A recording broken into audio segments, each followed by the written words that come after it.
So, in the novel 1984, the main character, Winston Smith, his job is to rewrite history to give the appearance that Big Brother has always been right about everything. And we get a taste of that with this story. Now, 1984 was supposed to be a warning, but apparently it didn't take. Here's the headline. White House stealth edits Biden's apparent teleprompter gaffe. Internet notices, mockery ensues. So let's look at the video here. Joe Biden accidentally reads the part on the teleprompter that says, repeat the line, when they wanted him to say the line again. It's very sad.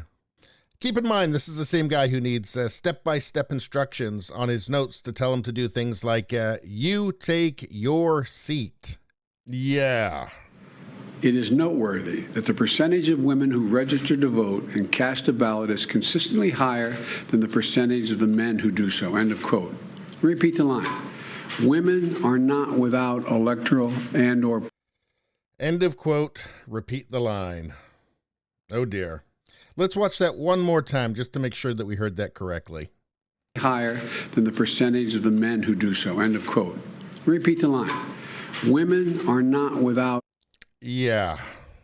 And of course, this caused people to compare him to Ron Burgundy. Whoever controls the teleprompter is the real president, says Elon Musk. And you certainly get the sense, I mean, just after everything we've seen from Joe Biden, you could absolutely be forgiven for thinking that he doesn't even know what any of it means. What anything on the teleprompter, he's just clearly just reading off a teleprompter. People write things for him, they put them in the teleprompter, he reads them, that's as deep as it goes. And, you know, sure, you can go back and compare to other presidents, you could say, well, what about George Bush? And I would say, yeah, that's not helping your case. But anyway, this history had to be rewritten immediately.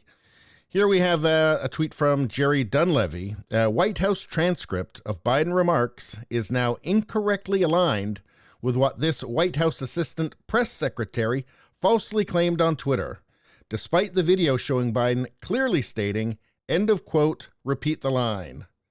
And not, let me repeat the line. Well, we just watched it twice. I think we know which one it was. So here's the official White House transcript, and it says, let me repeat the line. Well, he didn't say that, though. He didn't say that. So that's called rewriting history. And it's not actually a small thing either. I mean, the purpose of doing that is to make him appear to be more competent than he is. And the question of his competence is a crucial one. Not just for the states, for the entire world.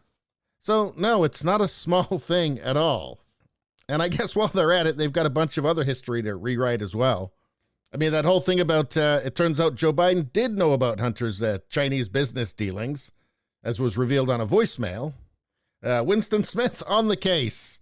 They had this attempted rewriting of history with Putin's price hike, but I'm not sure that was very successful. I think it's only the most ignorant who actually believed that.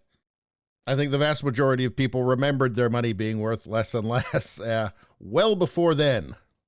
The Afghanistan withdrawal still has not been rewritten satisfactorily, not to Big Brother's satisfaction, I wouldn't think. This bit of history is going to need rewriting pronto.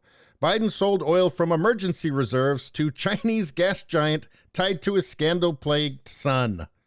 That's right, during record high gas prices. Wow. Winston got on that right away. But anyway, back to this particular issue of the rewriting of the teleprompter gaffe. Well, the internet had something to say about that. Here's from Viva Frey, who's great, by the way. I encourage you to check out his channel. They are spitting in your face and telling you it's rain. White House modifying the transcript to pretend POTUS' obvious gaffe was intended to be part of the speech. Anyway, the reason they feel free to do stuff like this is because they know the media won't call them out on it. You know, the legacy media, the media that matters to them, that they care about, won't call them on it. They'll just keep pretending that Joe Biden is competent and that he actually understands the things that he's reading from the teleprompter, and ignore the men behind the curtain, by the way. Anyway, please subscribe, like, and share. Sharing really helps me out. I notice when people share my content, it makes a big difference. Thank you so much for that. I'll see you next time.